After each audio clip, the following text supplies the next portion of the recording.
What if I told you that you can get inspired by nature? Hi, my name is Roberto and I'm a creative entrepreneur. In this video, I'll be introducing inspiration and provocations for creative and critical thinking. It's another product created by my good friends at Sneakerfish. I did a review, and I'll put a link to that review, of their original or classic inspirations a while ago. Now in this video, I'm going to take you through the tools that are contained in there, and then also potentially how you can use these cards or this tool in your ideation or design process. And then finally, if you stick around, I have another tool that I want to show you as a bonus, just to keep you interested. It's a quick inventory check. Inside you will find 4 categories of different elements within nature that you can reference. And then also you have 2 cards that actually gives you a little bit of an idea of how you can use this card deck. I also like the idea that they gave 2 cards, because there's always someone in a workshop going, what am I supposed to do?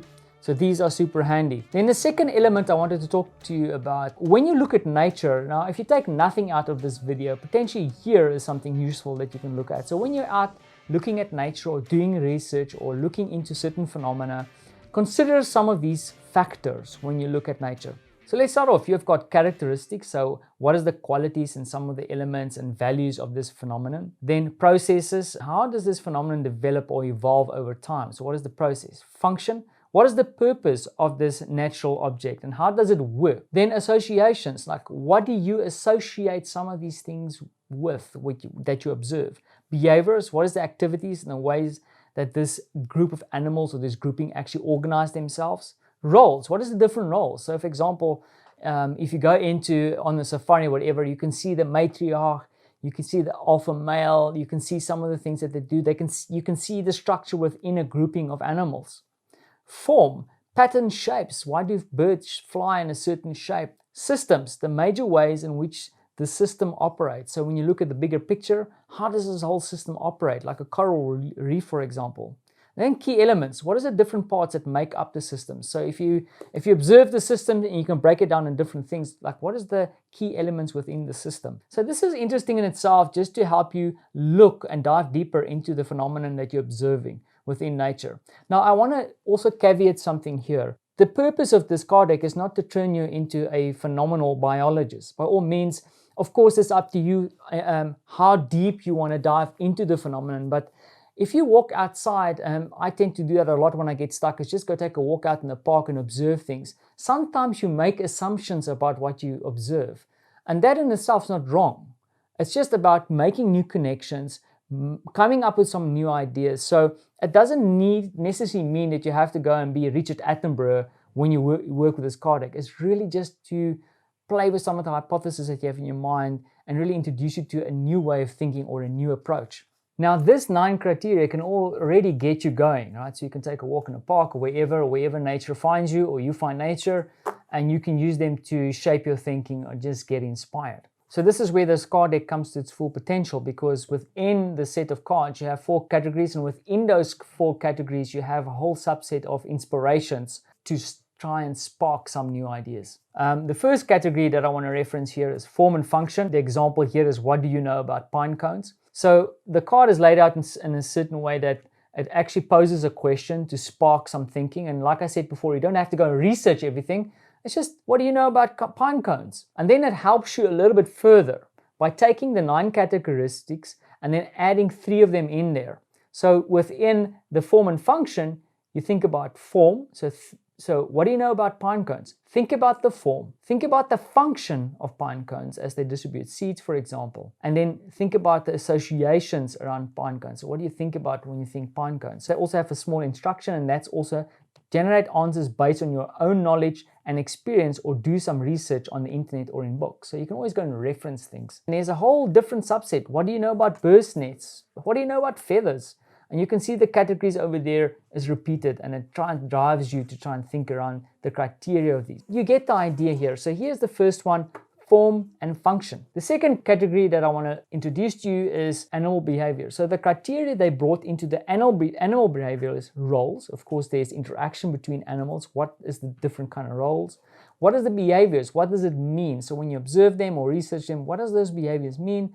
And then associations, of course, like what kind of things did you associate with a murder of crows, right? Once again, you have some imagery here just to spark some ideas so that they can work on its own, but I would encourage you to look at the internet or take a walk outside. Third one is ecosystems.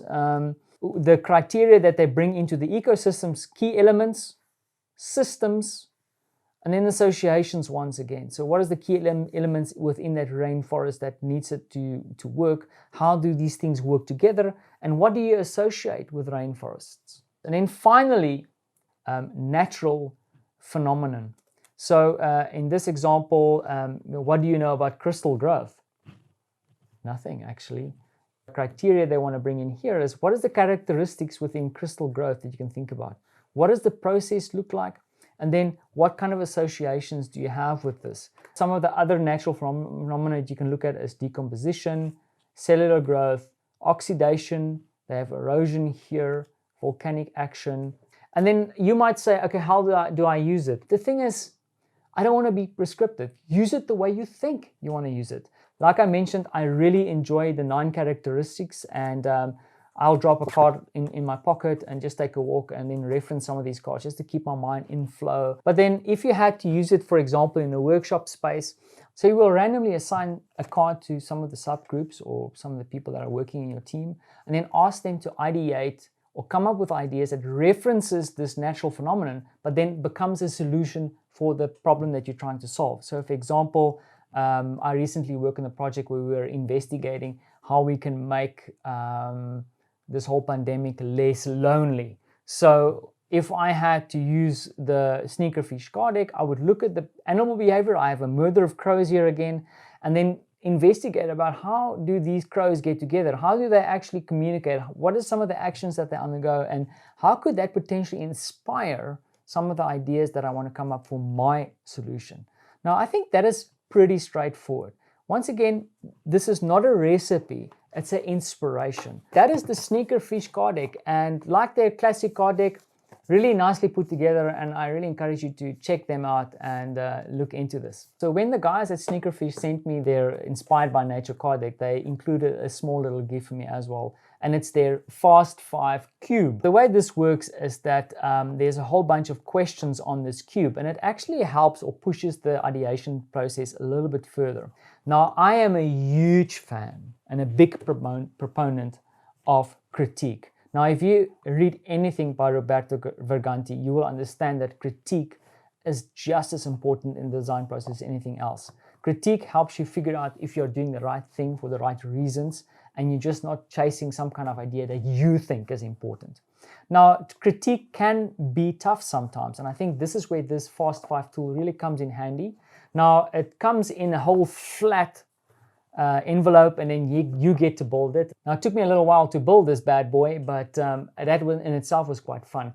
But when you look at the sides of this cube, each side represents a question that will help you critique. So how this will work, of course, is that you would either, when people start sharing ideas or they share their prototypes or concepts with the group, you might say, okay, cool guy, and you throw this thing to them and say, the first one on top, please see if you can answer concrete. Can I draw a picture of this idea in action, or is it just a symbol or concept? If you don't want to use the cube like this, you can of course break it apart. It comes apart quite nicely, and then you can just hand some of the sides to some of your team members. 5 key questions, 5 important questions that you can hook onto your ideation process just to make sure that you're moving in the right and feasible direction.